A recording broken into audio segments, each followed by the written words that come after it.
Les OGM pourraient-ils constituer la solution miracle pour résoudre le problème de l'insécurité alimentaire? Sir Richard Roberts, lauréat du prix Nobel de physiologie ou médecine de 1993, répond à cette question parmi tant d'autres dans un entretien accordé en exclusivité à ICI Beyrouth. Je m'appelle Sir Richard Roberts. Je suis le lauréat du prix Nobel de physiologie ou médecine de 1993. J'ai partagé le prix avec Philip Sharp pour notre découverte des gènes fragmentés, des introns et exons dans l'ARN.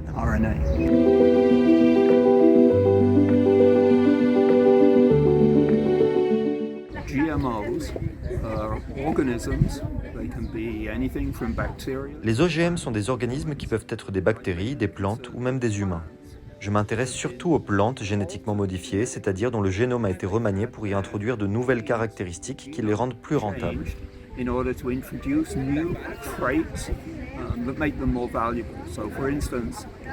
Par exemple, si vous avez des graines et désirez en augmenter le rendement, vous pouvez introduire de nouveaux gènes ou en modifier d'autres déjà existants pour en récolter un plus grand nombre.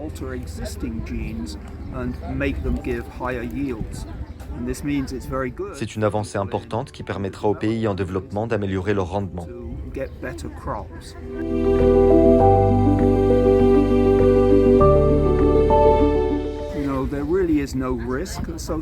Les OGM ne présentent aucun risque.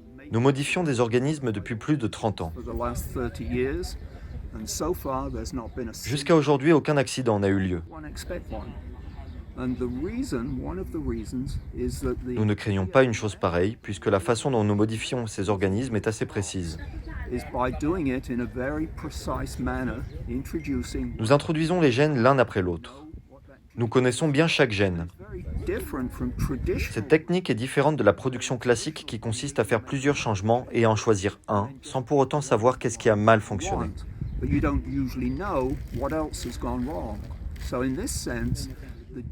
Dans ce contexte, l'option des OGM est beaucoup plus sûre que celle des méthodes de production classiques.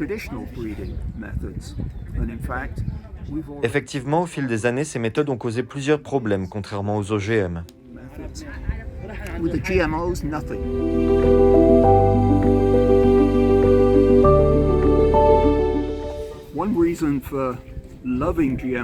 Une des raisons pour lesquelles il faut promouvoir les OGM, c'est que ceux-ci sont faiseurs de miracles dans les pays sous-développés. En Occident, en Europe, aux USA et au Japon, on sélectionne des plantes depuis très longtemps.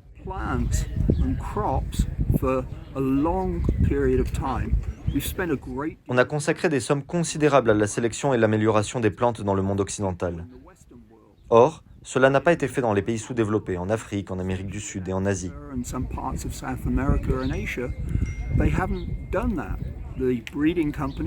Les compagnies de sélection végétale n'en sont pas intéressées. Ce n'est simplement pas rentable pour elles. Les habitants de ces pays dépendent de leurs propres produits qu'ils cultivent depuis des centaines d'années, sans amélioration aucune. L'amélioration demeure possible, par contre. Nous sommes capables de doubler, voire de tripler le rendement de certaines plantes. Il faut que nous fassions cela pour aider le monde sous-développé.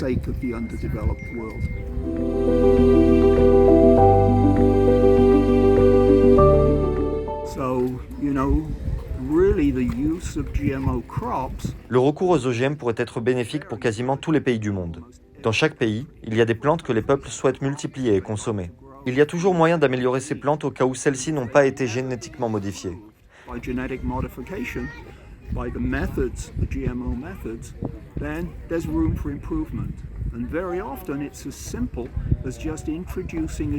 C'est souvent très simple. Il s'agit d'introduire un gène résistant aux insectes.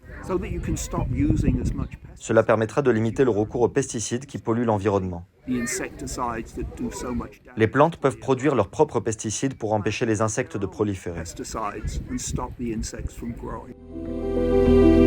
Certains pays sont connus pour avoir un cadre réglementaire exigeant en matière de culture génétiquement modifiée. Au Liban, aucune loi ne défend ou soutient cette pratique. Durant une brève rencontre avec certains députés libanais, Sir Richard Roberts insiste sur la nécessité de la promulgation des lois parlementaires sur les OGM. 160 lauréats du prix Nobel se sont accordés sur le fait que les OGM sont une bonne chose et qu'il faut les rendre accessibles aux pays en développement. Quelles sont les réglementations relatives aux OGM aux États-Unis? Les Américains sont flexibles, mais pas tout à fait intéressés. Le problème, c'est que les activistes anti-OGM ont vraiment réussi à effrayer les gens. Vous savez aussi bien que moi qu'Hollywood sait faire peur aux gens.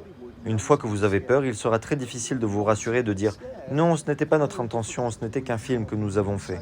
Et donc les gens ont peur, et Greenpeace n'a fait qu'exacerber cette peur.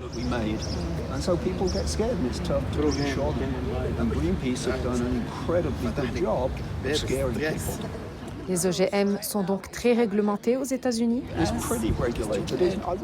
Je dirais qu'ils sont réglementés, mais pas très réglementés. Ils ont dit « Nous ne connaissons pas la science. Faisons un peu de science, quelques expériences pour savoir si c'est une bonne chose ou non. » Les expériences ont été faites, mais Greenpeace ne veut pas changer d'avis. Vous savez pourquoi? Parce que c'est la plus grande campagne de levée de fonds de leur histoire. Leur budget annuel en Europe est de 500 millions d'euros. Avant la campagne anti-OGM, il n'était que de 100 millions d'euros. C'est répugnant, répugnant. It's disgusting. It's really disgusting.